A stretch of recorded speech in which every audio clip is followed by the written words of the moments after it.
আজকের এই মাহফিলের প্রধান অতিথি যিনি জনাব আলহাজ ফজলার রহমান, তিনি মনে হয় মাহফিলে উপস্থিত হয়েছেন, পাশেই আছেন না? আলহামদুলিল্লাহ, হাজি মানুষ, আল্লাহ ওনাকে এই মাহফিলের জন্য কবুল করুক বলে আমিন। এই বুড়ো মানুষ 80+ মনে হয় বয়স, 80+, কোরআনের বরকতে, কোরআনের মহব্বতে এই লোকটি এই মাহফিলে এসে উপস্থিত হয়েছে। আল্লাহ এই মাহফিলে এনাকে সহ আমাদের সকলকেই কবুল করুক বলে আমিন। মাহফিল আপনারা শুনতে রাজি আছেন? আলোচনা হবে কোরআন থেকে, শুনতে রাজি আছেন? তাহলে সকলেই একটু আল্লাহর ওয়াস্তে, কেউ যদি আল্লাহকে খুশি করার জন্য, আল্লাহর ওয়াস্তে, আল্লাহকে পাওয়ার আশায় 1 বিঘত এগিয়ে আসে, আল্লাহ তার কাছে 1 হাত এগিয়ে যায়। কেউ যদি 1 হাত আল্লাহর কাছে এগিয়ে যায়, আল্লাহ ওই ব্যক্তির কাছে 2 হাত এগিয়ে যায়। কেউ যদি আল্লাহর কাছে হেঁটে আসে, আল্লাহ পাক ওই ব্যক্তির কাছে দৌড়ায় যায়। বলি সুবহানাল্লাহ। আমরা সবাই দাঁড়িয়ে যাই, লিল্লাহি তাকবীর। আল্লাহর ওয়াস্তে আপন জায়গা ছেড়ে দিয়ে ফাঁকা জায়গাগুলো বন্ধ করে সামনে এগিয়ে যাই। পিছনে যারা আছে তারা সামনে আসবেন, সামনে যারা আছেন পিছনে উঠবেন, আরো সামনে এগিয়ে আসবেন। আল্লাহ পাক আমাদের সকলকে কবুল করুক বলে আমিন। আলোচনা আমরা শুরু করার আগেই পরিবেশ অন্তত তৈরি করার চেষ্টা করতেছি। জোরে সোরে একটা তাকবীর দেওয়া যাবে? যাবে তাকবীর দেওয়া? সকলেই একযোগে লিল্লাহি তাকবীর, নারায়ে তাকবীর। হয় নাই, যে লোকগুলো এখনো পিছিয়ে আছে, আমি তো হাদিস শুনালাম, যে লোকগুলো এখনো জায়গা চেঞ্জ করেনি, সামনে এগিয়ে আসে নাই, এনারা মনে করতেছে যে আমরা চালাক, পিছনে থাকলে একটা জায়গা যেন ফাঁকা থাকে না। আপনার পাশে যে জায়গা ফাঁকা থাকবে ওটাতে শয়তান বসে আপনাকে ওয়াসওয়াসা দিবে। এই কোরআনের মজলিসে শয়তানকে আশ্রয় এবং প্রশ্রয় দেওয়া যাবে না। এই মাহফিলে যে আপনারা আসছেন, এই মাহফিলে আসলে আপনাদের উপকার কি আপনারা কি জানেন? এই মাহফিলে আসলে উপকার কি আপনারা শোনেন। বিশ্ব নবী, আখিরি জামানার পয়গম্বর, বিশ্ব নবী জনাবে মুহাম্মদুর রাসূলুল্লাহ সাল্লাল্লাহু আলাইহি সাল্লাম বলছেন, আল্লাহ তাআলার একদল ফেরেশতা আছে, ওরা জাকিরিনদের মজলিস তালাশ করতে বেরিয়ে পড়েছে। কোরআনের মাহফিল, কোরআনের জিকিরের মজলিসগুলি তারা তালাশ করার জন্য বেরিয়ে পড়ে। রাস্তাঘাটে তালাশ করতে করতে কোথাও যদি কোরআনের মজলিস পেয়ে যায়, কোরআনের মাহফিল পেয়ে যায়, তখন ওই সমস্ত ফেরেশতারা তাদের পাখা দিয়ে এই আকাশ পর্যন্ত ওই মাহফিলের শ্রোতাদেরকে পরিবেষ্টন করে নেয়। শুধু এই নয়, আল্লাহ রাব্বুল আলামিন তখন ওই ফেরেশতাদেরকে জিজ্ঞেস করে, হে আমার ফেরেশতা, আমার বান্দারা কি চায়, আমার বান্দারা কি জিকির করতেছে? ফেরেশতারা জবাব দিয়ে বলে, রব্বুল আলামিন, আপনি তো আমাদের চেয়ে বেশি ভালো জানেন। আল্লাহ রব্বুল আলামিন বলে, ফেরেশতারা, আমি তো জানি, তারপরেও তোমাদের মুখ থেকে আমি শুনতে চাই। ফেরেশতারা বলে, রব্বুল আলামিন, ওই মাহফিলে যে লোকগুলো আছে তারা আপনার তাসবিহ, তাহলিল, জিকির, আজগার, তারা আপনার প্রশংসা বর্ণনা করতেছে। আল্লাহ রাব্বুল আলামিন তখন ফেরেশতাদেরকে ডেকে বলে, হে আমার ফেরেশতারা, ওই মাহফিলের শ্রোতাগুলি, ওই মাহফিলের লোকগুলি আমার প্রশংসা জ্ঞাপন করতেছে, আমারে কি তারা দেখেছে? ফেরেশতারা বলে, রব্বুল আলামিন, তোমার কসম খেয়ে বলি, আল্লাহ ওই লোকগুলো তোমারে দেখে নাই। আল্লাহ রব্বুল আলামিন তখন বলে, হে আমার ওই ফেরেশতারা, আমার ওই সমস্ত লোকগুলো যদি আমারে দেখতো তাহলে কি হয়ে যেত? ফেরেশতারা জবাব দিচ্ছেন, রব্বুল আলামিন, ওই মানুষগুলি যদি তোমারে দেখতো তাহলে তোমার প্রশংসা দিনে এবং রাতে আরো বেশি বেশি তারা তোমার প্রশংসা করতে। বলি সুবহানাল্লাহ। আমার বন্ধুগণ, শুধু এই পর্যন্তই নয়, রব্বুল আলামিন এবার ফেরেশতাদেরকে ডেকে ডেকে বলেন, হে আমার ফেরেশতারা, তারা আমার কাছ থেকে কি চায়?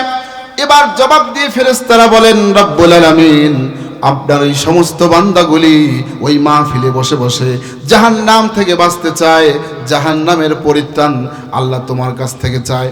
আল্লাহ রব্বুল আলামিন ফেরেশতাদেরকে ডেকে বলেন, হে আমার ফেরেশতারা, আমার ওই সমস্ত বান্দাগুলি আমার জাহান্নাম দেখেছে, ফেরেশতারা বলে রব্বুল আলামিন তোমার কসম খেয়ে বলি আল্লাহ তোমার ওই মানুষগুলো তোমার ওই বান্দাগুলো তোমার জাহান্নাম দেখে নাই।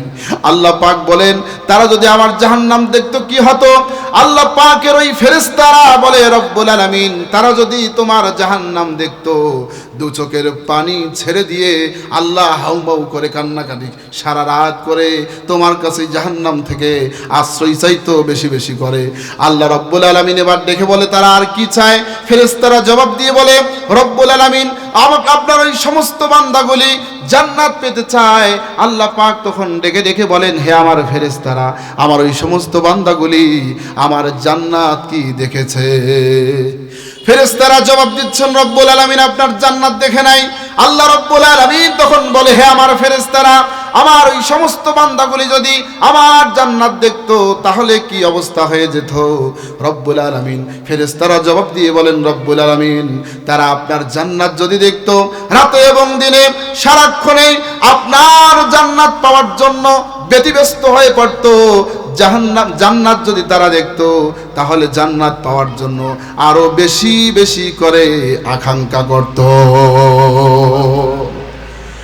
এবার রব্বুল আলামিন বলতেছে হে আমার ফেরেশতারা যারা আমাকে দেখলো না আমার জান্নাত দেখলো না আমার জাহান্নাম দেখলো না আমাকে দেখে নেই আমার জান্নাত জাহান্নাম কিছুই দেখে নাই সাক্ষী থাকো রে ফেরেশতারা আমি ওই সমস্ত বান্দাগুলিকে যারা মাহফিলে এসেছে যারা মাহফিল শুনতে এসেছে সাক্ষী থাকো রে ফেরেশতারা আমার ওই সমস্ত বান্দাগুলির জীবনের সবগুলি গুনাহ মাফ করে দিয়ে দিলাম। এই সেই মাহফিলে আসলে আপনার আমার জীবনের গুনাহগুলি ক্ষমা করে দেবেন কে? আরো চিল্লায় বলি কে? আমার বন্ধুগণ শুধু এই পর্যন্তই নয় ফেরেশতারা এবার আল্লাহকে ডেকে ডেকে বলতেছে রব্বুল আলামিন ওই মাহফিলের পাশে একটা রাস্তা ছিল রাস্তায় কিছু মানুষ এসে দাঁড়িয়ে তাদের প্রয়োজনের জন্য এসেছে মাহফিল শোনার জন্য আসে নাই কিন্তু এসে দেখে প্রোগ্রাম হচ্ছে কোরআনের আলোচনা হচ্ছে তারা দাঁড়িয়ে দাঁড়িয়ে মাহফিল শুনতেছে প্যান্ডেলের ভিতরে নাই। আল্লাহ রব্বুল আলামিন বলতেছেন হে আমার ফেরেশতারা সাক্ষী থাকো ওই ব্যক্তিকেও মাহরুম করব না ওই ব্যক্তিকেও আমি আল্লাহ রব্বুল আলামিন মাফ করে দিয়ে দিলাম। এই জান্নাতের বাগানে আসলে জীবনের গুনাহগুলি ক্ষমা করে দেন কে? আরো জোরে বলি কে? আপনার আমার জীবন ধন্য এই মাহফিলে আসতে পেরে। এই মাহফিলে যারা আসে নাই যারা রাস্তায় চায়ের দোকানে এখনো দাঁড়িয়ে আড্ডা দিচ্ছে বাড়িতে আড্ডা দিচ্ছে দোকান খামারে আড্ডা দিচ্ছে তাদের কপাল পুরা তারা হতভাগা। এই মাহফিলে যারা এখনো আসে নাই আমি করজোরে অনুরোধ করব এই মাহফিল আগামীকাল লক্ষ টাকা খরচ করলেও এরকম আলেম ওলামা এসে কোরআন সুন্নাহর আলোকে এই জায়গায় আলোচনা শুনাইতে পারবে। এই মাহফিল আগামী বছর আপনার নসিবে আপনার কপালে আপনার তাকদীরে হতেও পারে নাও হতে পারে। কথা বলুন ঠিক না বেঠিক? অতএব যারা এখনো দাঁড়িয়ে আছেন কোরআন এবং সুন্নাহ থেকে আলোচনা হবে আপনারা এই প্যান্ডেলে এসে বসুন। আল্লাহ পাক আমাদের সকলকে তৌফিক দান করুক বলি আমিন। আরো জোরে বলি আমিন।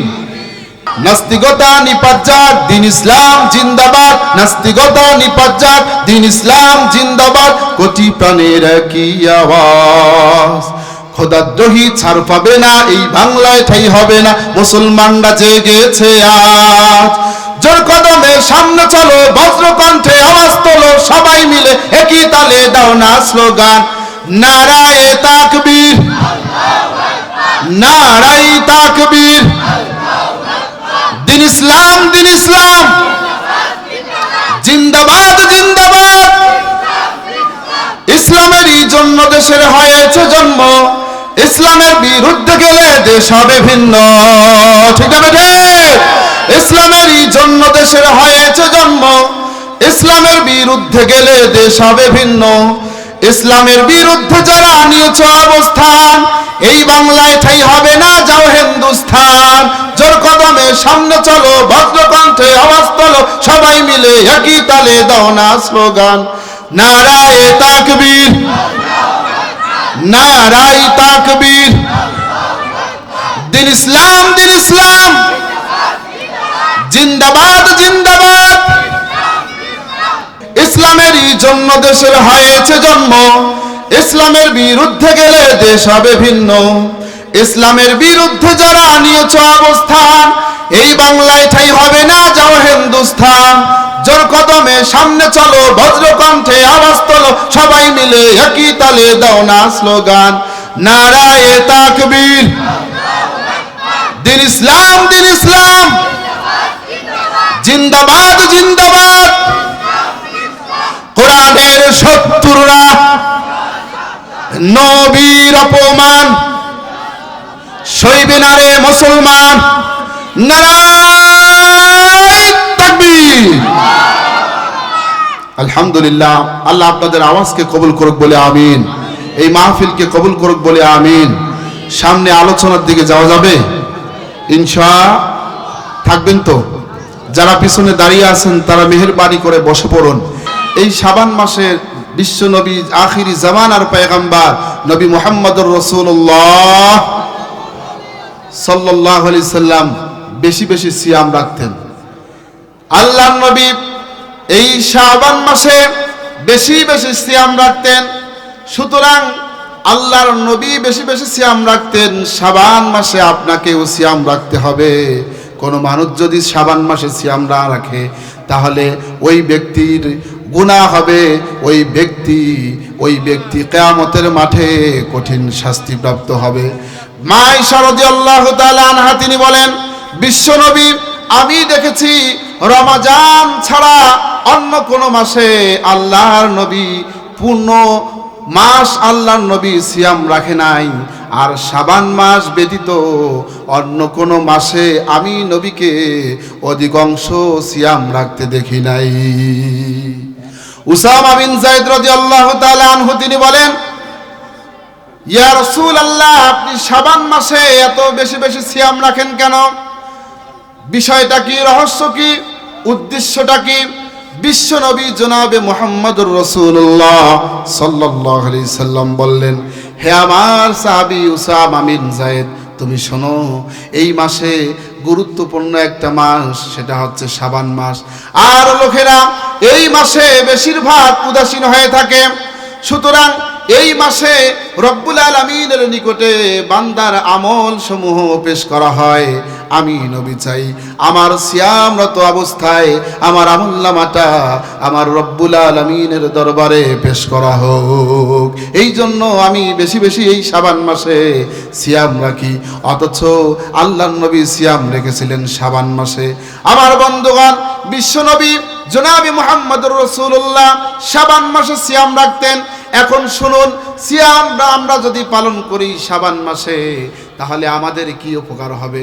বিশ্বনবী আখিরি জামানার পয়গম্বর নবী মুহাম্মদুর রাসূলুল্লাহ আজ থেকে 1400 বছর পূর্বে তিনি বলে গিয়েছেন, মান সামা ইয়াওমান ফি সাবিলিল্লাহি জাআলাল্লাহু ওয়াজহাহু আনিন নারি 70 খরিফান। আল্লাহর নবী বলছেন, বিশ্বনবী আখিরি জামানার পয়গম্বর জনাবে মুহাম্মদুর রাসূলুল্লাহ, সকলেই বলি সাল্লাল্লাহু আলাইহি সাল্লাম।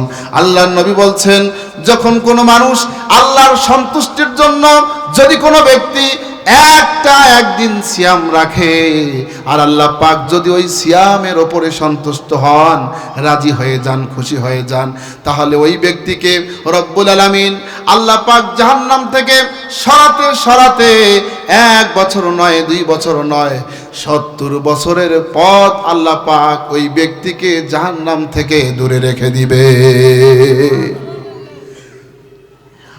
কোন মানুষ যদি সিয়াম একটা রাখে তাহলে জাহান্নাম থেকে সরাতে সরাতে আল্লাহ পাক ওই ব্যক্তিকে 70 বছরের পথ আল্লাহ পাক দূর করে আল্লাহ পাক ওই ব্যক্তিকে দূরে রাখবেন। অপর এক হাদিসের মধ্যে আসছে, জাআলাল্লাহু বাইনাহু ওয়া বাইনান নারি খানদাকান কামা বাইনাস সামাই ওয়াল আরদি। আল্লাহ পাক ওই ব্যক্তিকে সরাতে সরাতে আকাশ এবং জমিনের দূরত্ব যেরকম, ওই ব্যক্তি থেকে জাহান্নাম আর তার মাঝের দূরত্ব এমন সৃষ্টি করবেন, আকাশ আর জমিনের দূরত্ব যেরকম সমপরিমাণ দূরত্ব আল্লাহ পাক ওই ব্যক্তির জাহান্নাম থেকে দূরত্ব সৃষ্টি করে দিবেন। শাবান মাসে সিয়াম যদি আপনি রাখেন তাহলে আপনাকে জাহান্নাম থেকে আল্লাহ পাক এত দূরে রেখে দিবেন। আল্লাহ আমাদের এই শাবান মাসে বেশি বেশি সিয়াম পালন করার তৌফিক দান করুক বলে আমিন। চিল্লায় বলে আমিন। বন্ধুগণ, এই রমজান মাস সামনে আসতেছে। বিশ্বনবী জনাবে মুহাম্মদুর রাসূলুল্লাহ সাল্লাল্লাহু আলাইহি সাল্লাম শাবান মাসে এতই সিয়াম রাখতেন, জিহাদের মাঠে যদি কোনো মানুষ যুদ্ধ করতে যায়, বলুন তো তার প্রশিক্ষণের দরকার আছে না নাই? আপনার সেনাবাহিনীতে কেউ যদি চাকরিতে জয়েন করে, কিংবা পুলিশ ডিপার্টমেন্টে কেউ যদি নিয়োগ হয়, পুলিশ কনস্টেবলে যদি কেউ নিয়োগপ্রাপ্ত হয়, তাহলে তাকে আলাদাভাবে তাকে ট্রেনিং দিতে হবে, প্রশিক্ষণ দিতে হবে। তারপরে তাকে তার কর্মরত জায়গায় তাকে দায়িত্ব পালন করতে হবে। কথা বলুন ঠিক না বেঠিক? অর্থাৎ রমজান মাস সামনে, আমরা এই রমজানকে কিভাবে ঢেলে ঢুলে সাজাবো, কিভাবে উদযাপন করব, কিভাবে রমজানকে অতিবাহিত করব, এর জন্য বিশ্বনবী জনাবে মুহাম্মদ রাসূলুল্লাহ সাল্লাল্লাহু আলাইহি সাল্লাম এই শাবান মাসে তিনি সিয়াম রাখতেন। আর এই শাবান মাসটাই হচ্ছে রমজানের আগের ট্রেনিংয়ের মাস, প্রশিক্ষণের মাস। এই জন্য আপনাকে আমাকে বেশি বেশি সিয়াম রাখতে হবে। বিশ্বনবী তার কোমরকে শক্ত করে বেঁধে শাবান মাসে সিয়াম রাখতেন। রমজানের কোনো সিয়াম যাতে ছুটে না যায়, কোনো সিয়াম যাতে বিনষ্ট না হয়, কোনো সিয়াম রাখতে গিয়ে কোনো মানুষ যদি ক্লান্ত না হয়, এই জন্য আল্লাহর নবী এই শাবান মাসে সিয়াম রাখতেন। আপনাকে আমাকেও এই শাবান মাসে সিয়াম রাখতে হবে। আল্লাহ পাক আমাদের এই শাবান মাসে সিয়াম রাখার জন্য তৌফিক দান করুক বলে আমিন। এবার আসুন, সিয়াম রাখলে কি হবে? সিয়াম রাখলে, সিয়াম মানে হচ্ছে বিরত থাকা। সিয়াম যদি আপনি রাখেন, তাহলে আপনি জিনা থেকে বিরত থাকবেন, সুদ থেকে বিরত থাকবেন, ঘুষ থেকে আপনি বিরত থাকবেন, গান বাজনা শোনা থেকে বিরত থাকবেন। সিয়াম যদি আপনি থাকেন, তাহলে মুখ থেকে অশ্লীলতা কথা বলা থেকে আপনি বিরত থাকবেন। এই সিয়াম রেখে কেউ যদি মিথ্যা কথা বলে, সিয়াম হবে? বলুন তো, সিয়াম হবে? কেউ যদি সিয়াম রেখে মানুষ চক্ষুকে ফাঁকি দিয়ে কেউ যদি ঘুষ আদান প্রদান করে, তার কি সিয়াম হবে? কেউ যদি সিয়াম রেখে সারা পৃথিবীর মানুষের চক্ষুকে ফাঁকি দিয়ে টয়লেটের ভিতরে গিয়ে কেউ যদি কিছু খায়, তাহলে কি তার সিয়াম হবে? সিয়াম হচ্ছে এমন একটা জিনিস, সিয়াম মানুষকে যাবতীয় অশ্লীলতা, বেহায়াপনা, সমস্ত কাজগুলি থেকে একটা মানুষকে সিয়াম বিরত রাখায়। এই সিয়ামই হচ্ছে মূলত মানুষের সমস্ত অশ্লীলতা, বেহায়াপনা, যাবতীয় কাজগুলি থেকে সিয়াম বিরত রাখায়। এই জন্য এই মাসে আপনাকে আমাকে সিয়াম রাখার দরকার আছে না নাই? সিয়াম রাখলে খুশি হয়ে যান কে? আমার বন্ধুগণ, শুধু এই জন্যই নয়, আমি আর একটা আলোচনার দিকে যাচ্ছি। এই শাবান মাসে মুসলিম জাতি সিয়াম পালন করবে। আবার 14ই ফেব্রুয়ারি বিশ্ব ভালোবাসা দিবস, এটাও পালন করার জন্য হাজারো যুবক, হাজারো যুবতী রেডি হয়ে আছে। কথা বলুন ঠিক না বেঠি? সামনে হচ্ছে 14ই ফেব্রুয়ারি, এটা হচ্ছে বিশ্ব বেহায়াপনা দিবস। কিসের দিবস? বিশ্ব বেহায়াপনা দিবস। এটা বিশ্ব ভালোবাসা দিবস নয়। কথা বলুন ঠিক না বেঠিক? আরো জোরে আওয়াজ দিয়ে বলুন ঠিক না বেঠিক? এই বিশ্ব ভালোবাসা দিবসে কি হয় জানেন? বগা আর বগি, বগা আর বগি তারা নির্জনে কোনো এক গাছের ছায়াতলে, গাছের গোড়ায় গিয়ে বগি তার গেটটাকে উন্মুক্ত করে দেয়, আর বগাকে কোলে রেখে বগির সব কিছুকে খাওয়ার উন্মুক্ত করে দেয়। এটার নামই হচ্ছে বিশ্ব বেহায়াপনা দিবস। আমি আমার ভাষায় বলি, এটা হচ্ছে বিশ্ব জেনাকারিনী দিবস। কথা বলুন ঠিক না বেঠিক? এই পাশ্চাত্য অপসংস্কৃতি, এটা মুসলমানদের পালন করার কোনো দিবস, ধর্মীয় কোনো সংস্কৃতি নয়। আমার কথাগুলির উত্তর দেন। কথা বলুন ঠিক না বেঠিক? এই সংস্কৃতিকে লাথি মেরে তাড়িয়ে দিতে হবে। মুসলমানরা এই সংস্কৃতি পালন করতে পারে। এখন তো হচ্ছে ফোনের যুগ, ফোনে রাতেই সব কিছু ঠিকঠাক, পরের দিন পার্কে গিয়ে বগার বগি উন্মুক্ত মঞ্চে আড়ালে মানুষ চক্ষুকে ফাঁকি দিয়ে একেবারে ঢিলা ঢালা ভাবে নাইট ক্লাবে গিয়ে সব কিছুই ওপেন ভাবে সব কিছুই করে। এই অপসংস্কৃতি যদি আমরা পালন না করি, আমরা যদি এই মাসে সিয়াম আদায় করি, আমরা যদি এই মাসে তাসবিহ তাহলিল জিকির আজগার আমরা যদি করি, তাহলে এই অপসংস্কৃতি থেকে আমরা মুক্তি পাবো। কথা বলুন ঠিক না ঠিক? ঘাগোটার চিড়িয়াখানায় গাছেরই গোড়ায় গোড়ায় বগাবগি বসিয়া হয়, ওয়াকামের আড্ডা জমায়। কথা বলুন। ঘাগোটার চিড়িয়াখানায় গাছেরই গোড়ায় গোড়ায় বগাবগি বসিয়া হয়, ওয়াকামের আড্ডা জমায়। আচরণে পশুর স্বভাব খুঁজে শুধু পায়, আচরণে পশুর স্বভাব খুঁজে শুধু পায়। বাংলাদেশের মুসলমানদের ঈমান আমল নাই, বাংলাদেশের মুসলমানের ঈমান আমল নাই। কথা বলুন ঠিক না বেটে? আর এখন তো ফোনের যুগ, ফোনেই সব কিছু হয়। বগি রাতেই ফোনে, টুনি টোনাকে ফোন করে রাতে, সারা রাত ফোন আর মেসেঞ্জারে সারা রাত কাটিয়ে দেয় জাগিয়ে জাগিয়ে। আর বগি টুনি যখন টোনাকে ফোন করে, টুনির ফোনে টোনা এতটাই ব্যতিব্যস্ত, ফজরের ঘুমও টোনার নসিবে জোটে না। কথা বলুন ঠিক না বেঠি? মোবাইল আসিল কি দোলা লাগিল, পড়ালেখায় মন বসে না। পরনে যাই থাক পেটে ভাতে নাই যাক, পরনে যাই থাক পেটে ভাতে নাই যাক। মোবাইল ছাড়া পোলা চলে না, হরে মোবাইল ছাড়া পোলা চলে না। মোবাইল আসিল কি দোলা লাগিল, পড়ালেখায় মন বসে না। ঠিক না বেটে? ও রাত 12টার পরে টুনি যখন ফোন করে, বিছানায় কথা বলে ঘুম ধরে না। বিছানায় বসিয়া ফোনে কথা বলিয়া, বিছানায় বসিয়া ফোনে কথা বলিয়া, ফজরের ঘুম যে সোনার ধরে না। মোবাইল আসিল কি দোলা লাগিল, পড়ালেখায় মন বসে না। মোবাইলের ঠেলা প্রেম পীড়িতের মেলা, এখন আর পার্কে যাওয়া লাগে না। কথা বলো। মোবাইলের খেলা প্রেম পীড়িতের মেলা, এখন আর পার্কে যাওয়া লাগে না। বিছানায় বসিয়া কানে ফোন লাগাইয়া, বিছানায় বসিয়া কানে ফোন লাগাইয়া, কয়ে মোর সোনা বন্ধু হইল না, কয়ে মোর সোনা বন্ধু হইল না। মোবাইল আসিল কি দোলা লাগিল, পড়ালেখায় মন বসে না। কথা বলুন ঠিক না বেটি? এখন তো 14ই ফেব্রুয়ারি রাতেই সবকিছু হয়ে যায়, বগার বগির টোনার টুনির, কিন্তু এখন আর পার্কে যাওয়া লাগে না। পার্ক এখন ফোনেই প্রেম প্রীতির ঠেলা আর মেলা। কথা বলুন ঠিক না বেটি? মোবাইল আসার কারণে এখন মেট্রিক পরীক্ষার প্রস্তুতি, পড়ালেখাও এখন করা লাগে না। কথা বলুন ঠিক না বেঠি?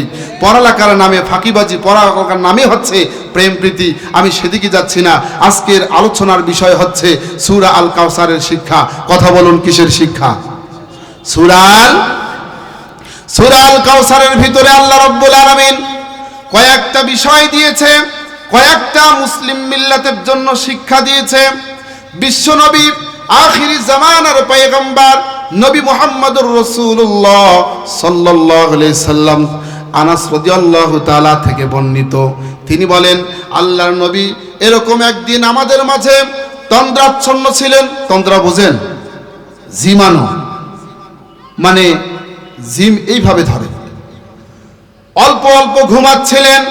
আল্লাহর নবী মাথাটা উঁচু করলেন। মাথাটা উঁচু করার পর আল্লাহর নবী মুস্কি হাসলেন।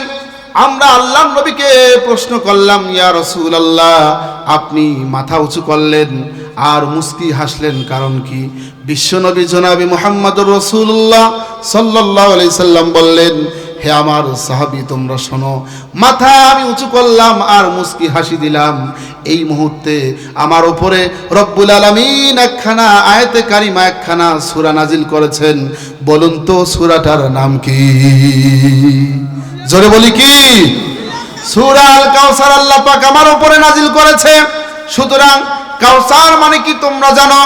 বিশ্বনবী জনাবে মুহাম্মদুর রাসূলুল্লাহ সাল্লাল্লাহু আলাইহি সাল্লামকে আল্লাহ পাক জানাই দিলেন কাউসার মানেই হচ্ছে জান্নাতের একটা নদী, জান্নাতের একটা ঝর্ণা, জান্নাতের একটা নদী। বিশ্বনবী এবার বললেন, হে আমার সাহাবীরা, তোমরা কি জানো এই কাউসার নদীটা কি রকম? আল্লাহর নবীর সাহাবীরা বলল, ইয়া রাসূলুল্লাহ, আমরা জানি না, আল্লাহু আলাম, আল্লাহ এবং তার রাসূলই ভালো জানে। বিশ্বনবী এবার বললেন, হে আমার সাহাবীরা, তোমরা শোনো, কাউসার এমন একটা যার পানি হবে দুধের চেয়েও সাদা। সকলেই চিৎকার করে বলি সুবহানাল্লাহ। দুধের চেয়েও সাদা আর মধুর চেয়েও মিষ্টি, আর এই পানিগুলি মধুর চেয়েও মিষ্টি, দুধের চেয়েও সাদা হবে। ওই কাউসার নদীর দুইটা তীর আল্লাহ রব্বুল আলামিন স্বর্ণ দ্বারা আল্লাহ পাক তৈরি করে দিয়েছেন। আল্লাহ নবী বললেন, সাহাবায়ে কেরামরা, তোমরা শোনো, এর পান পাত্র কতগুলো হবে? আকাশের তারকারাজিগুলি যত, আকাশের লক্ষ লক্ষ কোটি কোটি তারকা যদি হয়, মিলিয়ন ট্রিলিয়ন যদি হয়ে যায়, আর অগণিত অসংখ্য তারকা যদি আকাশে থাকে, আকাশের তারকারাজিগুলি যত, আল্লাহ পাক আমার হাউজের পান ও পাত্রগুলি, পেয়ালাগুলি দিয়েছেন তত। বলি সুবহানাল্লাহ। শুধু এই পর্যন্তই নয়, বিশ্বনবী বললেন, ও আমার সাহাবীরা, তোমরা শোনো, যারা এই হাউজে কাউসারের পানি পান করার জন্য কিয়ামতের মাঠে আসবে, আমি নবী আমার উম্মতকে এইভাবে ধরে ধরে পান করাবো।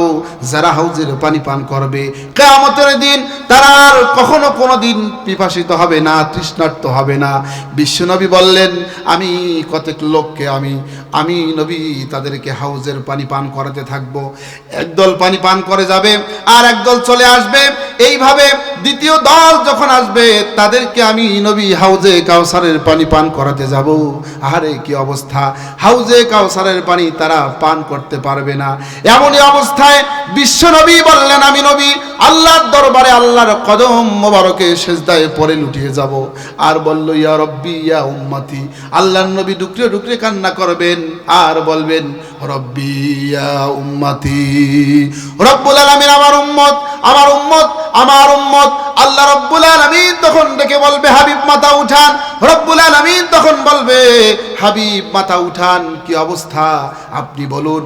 আল্লাহর নবী বলবেন, রব্বুল আলামিন আমার উম্মতগুলি হাউজের পানি থেকে পান করা থেকে বঞ্চিত হচ্ছে কেন? আল্লাহর নবীকে আল্লাহ পাক বলবেন, হে নবী, এই সমস্ত লোকগুলি তোমার উম্মত নয়। আল্লাহর নবী তখন বলবে, আল্লাহর নবী মাথা উঁচু করে বলবেন, সুহকান সুহকান লিমান গায়রা বাদি। তোমরা দূর হয়ে যাও, তোমরা দূর হয়ে যাও, হতভাগা তোমরা।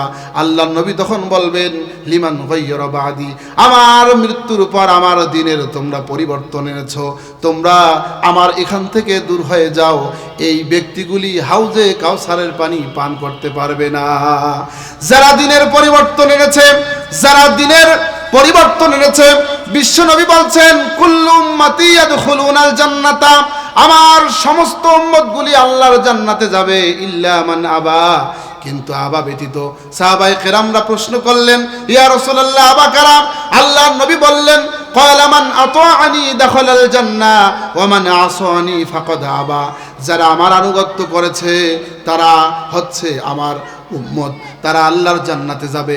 আর যারা আমার আনুগত্য করে নাই, যারা বাপদাদার দোহাই দিয়ে আল্লাহর আমার দিনের পরিবর্তন এনেছে, আমার দিনকে মানে নাই, কোরআনকে মানে নাই, হাদিসকে মানে নাই, আমার সুন্নাহকে মানে নাই, আল্লাহর কোরআনের আইন মানে নাই, এই সমস্ত ব্যক্তিগুলি বাপের ধর্মের দোহাই দিয়েছে, পীরের ধর্মের দোহাই দিয়েছে, এলাকার ধর্মের দোহাই দিয়েছে, 14 গোষ্ঠীর ধর্মের দোহাই দিয়েছে, বাপদাদার ধর্মের দোহাই দিয়ে তারা নবীজির দ্বীনকে পরিবর্তন করে তাদের বাপদাদার ধর্মকে পালন করে চলছিল। এই সমস্ত মানুষগুলি কিয়ামতের মাঠে আল্লাহ রাব্বুল আলামিনের হাবিবের হাউজের কাউসারি পান করা থেকে বঞ্চিত থাকবে। সুতরাং আল্লাহর নবীর এই হাউস থেকে এই পানি যারা পান করতে পারবে, তারা কখনো কোনোদিন পিপাসিত হবে। আল্লাহ রাব্বুল আলামিন এই সূরার মধ্যে বললেন, আল্লাহর নবী সাহাবায়ে কেরামকে বললেন, সাহাবীরা তোমরা শোনো, আল্লাহ পাক সূরা নাজিল করলেন, ইন্না আ'তাইনাকাল কাউসার ফাসাল্লি লিরাব্বিকা ওয়ানহার ইন্না শানিআকা হুয়াল আবতার। পড়ুন সবাই, ইন্না আ'তাইনাকাল কাউসার ফাসাল্লি লিরাব্বিকা ওয়ানহার ইন্না শানিআকা হুয়াল আবতার। আল্লাহ পাক বলছেন, ইন্না আ'তাইনাকাল কাউসার, হে নবী আমি তোমাকে কাউসার দান করে দিয়েছি। সুবহানাল্লাহ পড়ুন। ফাসাল্লি লিরাব্বিকা ওয়ানহার, হে নবী আমি তোমার উপরে কাউসার দান করলাম, আর তুমি আমার জন্য সালাত আদায় করো। মূলত এক নাম্বার আমার আপনার জন্য বিষয় শিক্ষণীয়, সালাত আদায় করতে হবে কার জন্য? জোরে বলি, কার জন্য? আল্লাহ পাক বললেন, ফাসাল্লি লিরাব্বিকা, তোমার রবের জন্য তুমি সালাত আদায় করো। ওয়ানহার, আল্লাহ পাকের জন্য তোমরা কোরবানি করো। বলুন তো, লক্ষ কোটি টাকা খরচ করে কোরবানি যে আমরা দেই, এই কোরবানি হতে হবে কার জন্য? জোরে বলি, কার জন্য? আল্লাহ পাক বললেন, ইন্না শানিআকা হুয়াল আবতার। এই আয়াত যখন নাজিল হয়, এর প্রেক্ষাপট, এর শানে নজুল হচ্ছে বিশ্বনবী জনাবে মুহাম্মদুর রাসূলুল্লাহ সাল্লাল্লাহু আলাইহি সাল্লামের সন্তানেরা একের পর এক দুনিয়া থেকে বিদায় নিতে চলল। আহারে, নবীজির মনে ব্যথা লাগলো, সন্তান হারা ব্যথা, সন্তান হারা বেদনা। নবীজি তার সন্তানকে নিজের হাতে দাফন কাফন করতেছে। একটা নয়, দুইটা নয়, একের পর এক সব সন্তানগুলি দুনিয়া থেকে বিদায় নিচ্ছে। আসওয়াদ ইবনে ওয়াইল একজন কুলাঙ্গার, নাস্তিক, মুরতাদ, মুশরিক, একজন কাফের ছিল। সে আল্লাহর নবীর যখন এই নাম শুনতো, চট করে রেগে গিয়ে বলতো, মুহাম্মাদের নাম তোমরা রাখো, মুহাম্মাদের নাম ধুলায় মিশে যাবে, সে কোনোদিন সফলতার মুখ দেখবে না। কেননা তার সন্তানগুলি একের পর এক দুনিয়া থেকে বিদায় নিতেই চলছে। সে মারা গেলে তার নবুয়ত পাবে কে? সে মারা গেলে তার পরবর্তী নবীর দায়িত্ব পালন করবে কে? তার সন্তানেরা যেহেতু থাকবে না, দুনিয়াতে তার নাম নিশানা থাকবে না। এইভাবে ভৎসনা করতে লাগলো। আবতার ওই সময় বলা হতো লেস কাটা। তাফসির ইবনে কাসিরের লেখক লিখছেন, তিনি বলছেন আবতার শব্দের অর্থ হচ্ছে লেস কাটা। আরবে যদি কোনো মানুষ মারা যেত, তাকে আবতার বলা হতো, লেস কাটা বলা হতো, নির্বংশ বলা হতো। এই বলে আবু লাহাব, উতবা, শাইবা, আসওয়াদ ইবনে ওয়াইল এরা আল্লাহর নবীকে আবতার বলে ধিক্কার দিত, গালিগালাজ করত, ভৎসনা দিত। আর নবীজি এই গ্লানিগুলি সহ্য করতে না পেরে ধৈর্য ধারণ করতেন। কখনো কখনো নবীজি আল্লাহ পাকের কাছে কান্না করেন আর বলতে থাকেন, রব্বুল আলামিন না জানি কি অবস্থা। আল্লাহ পাকের কাছে বিচার নালিশ সালিশ দিতেন।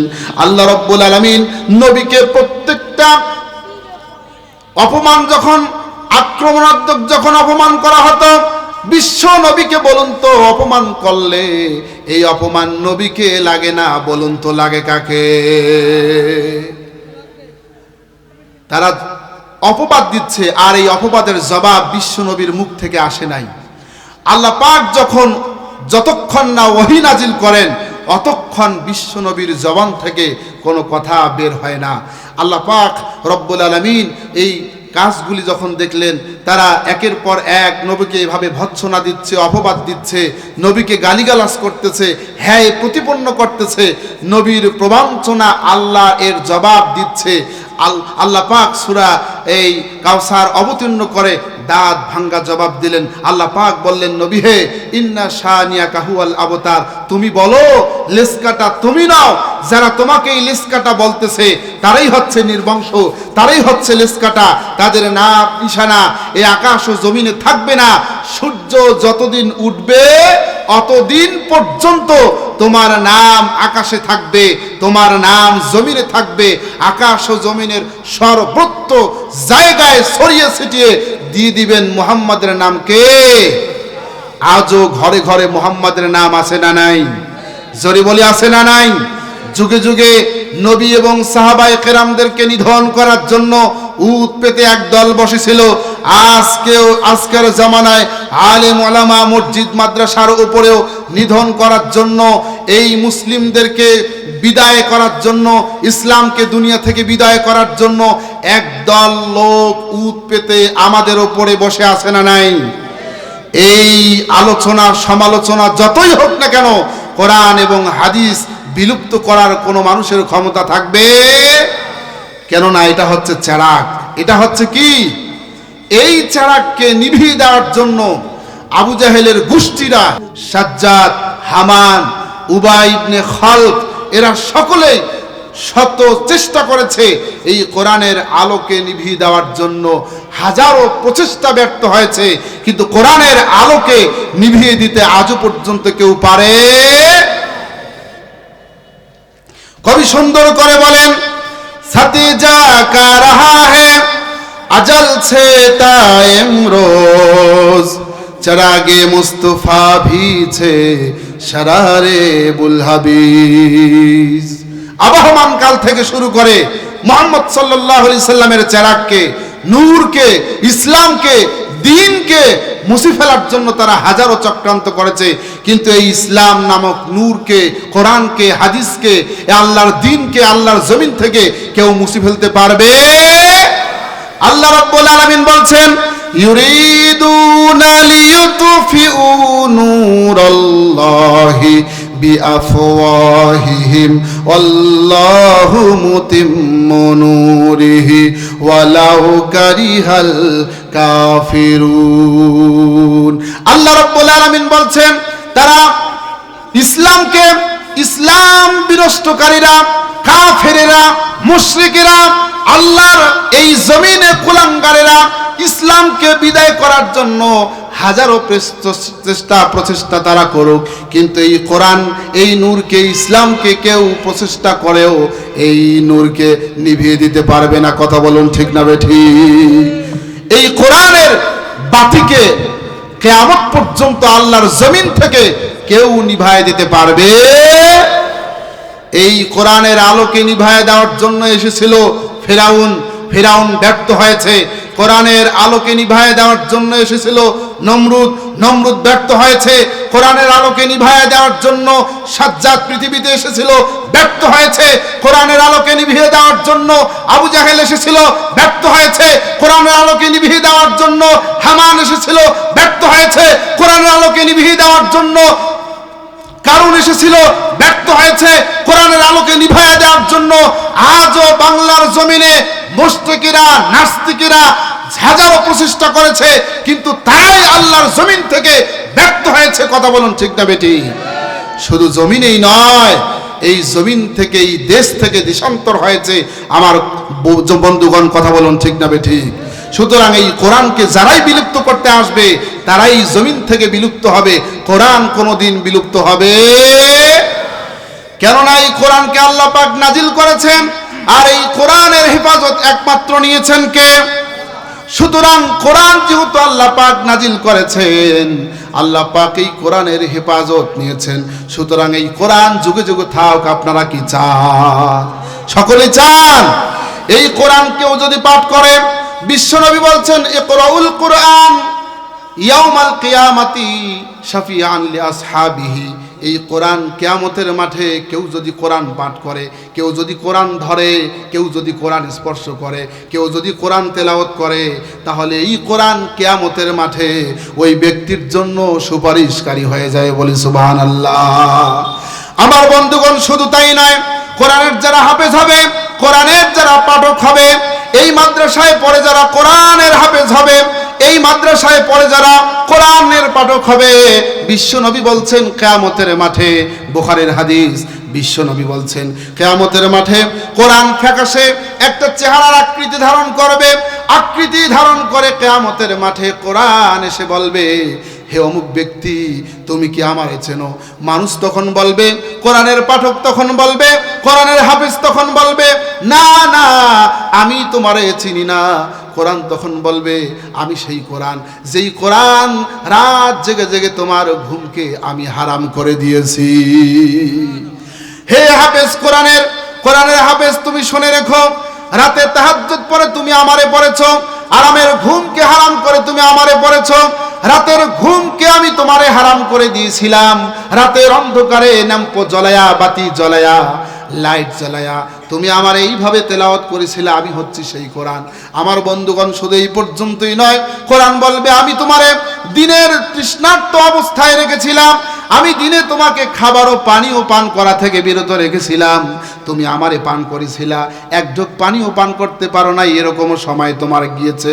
আমাকে পাঠ করতে গিয়ে দুপুরের খাবার খাও নাই, এরকম সময় তোমার গিয়েছে। কোরআন কিয়ামতের মাঠে এইভাবে বলবে। বিশ্বনবী বলছেন, ওই কোরআনের পাঠককে, কোরআনের হাফেজকে ডান হাতে দেওয়া হবে রাজত্ব, আর বাম হাতে দেওয়া হবে স্থায়িত্ব। শুধু তাই নয়, কোরআনের হাফেজকে কিয়ামতের মাঠে সম্মানের মুকুট পরিধান করে দেওয়া হবে। কোরআনের পাঠককে কিয়ামতের মাঠে সম্মানের মুকুট যখন পরিধান করায় দেওয়া হবে, আর ওই ব্যক্তিকে বলা হবে তোমার মা বাবা তোমার কোথায়, তখন তার মা বাবাকে ডেকে নিয়ে আসা হবে। আমার বন্ধুগণ, ভালো করে শুনুন, তার মা এবং বাবাকে ডেকে নিয়ে এসে সম্মানের দুটি কাপড় পরিধান করানো হবে। তার মা এবং বাবা কাপড় দুটি পরিধান করবে।